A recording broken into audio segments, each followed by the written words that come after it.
Okay, today what we're going to do is we're going to harvest our castings from our bin. Now this bin ran for about 6 months, and we probably put in 30 to 60 gallons of food and bedding every week while the worms were in here working, and it took about 4 months to fill up.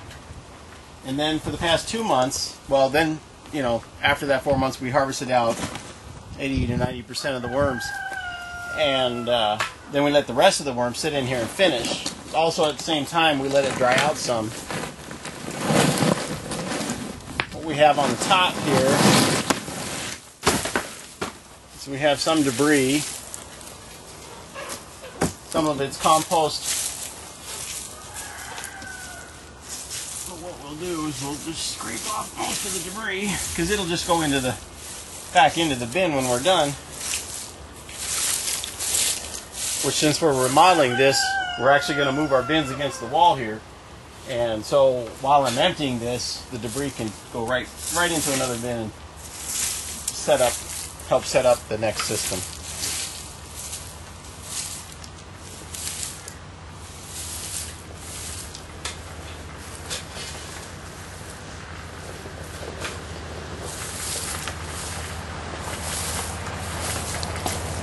All right, that'll be for later.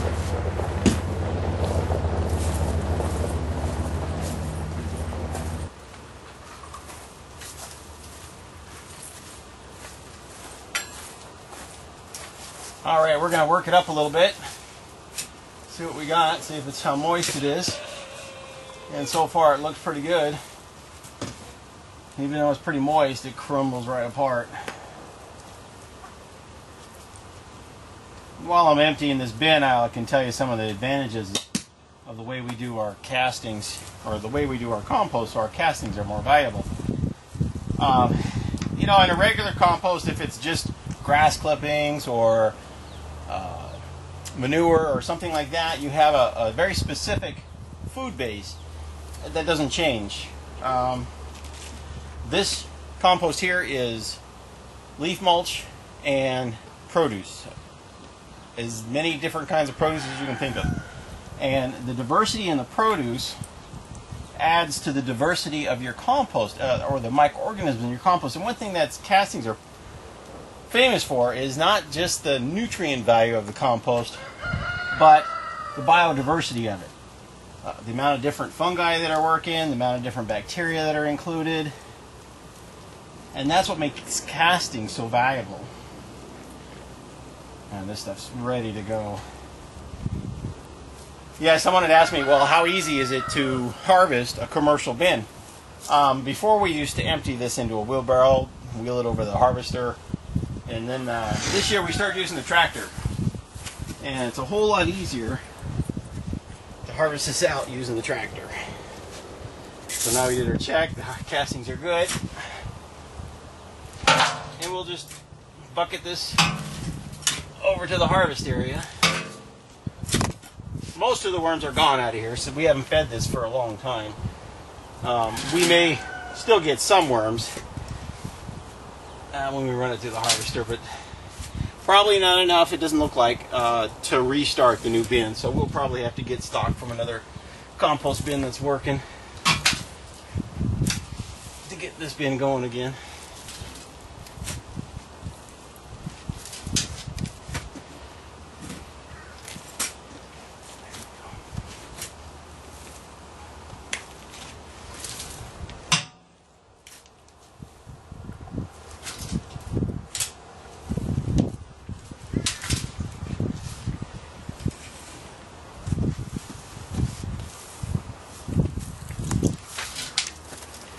What usually will happen when you leave a bin for finishing is the native worms that you left in there will usually die off, but the eggs that they leave will hatch, and the babies will keep finishing the compost,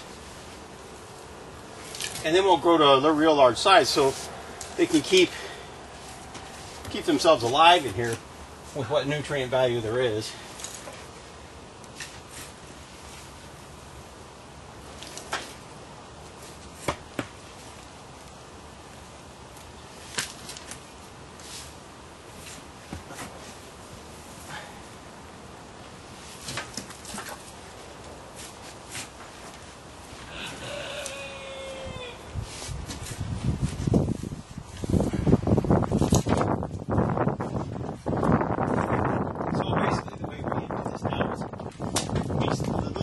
of labor.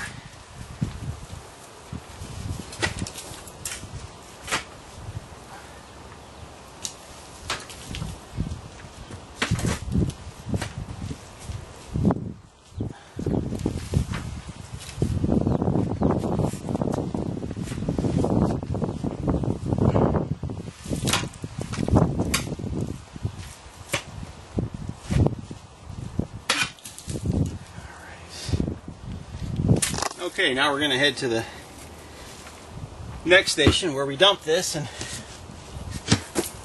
get it ready to go through the harvester.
Alright, now we've got it to the second station, and the next station is we'll put it in the wheelbarrow and we'll move it over to the harvester.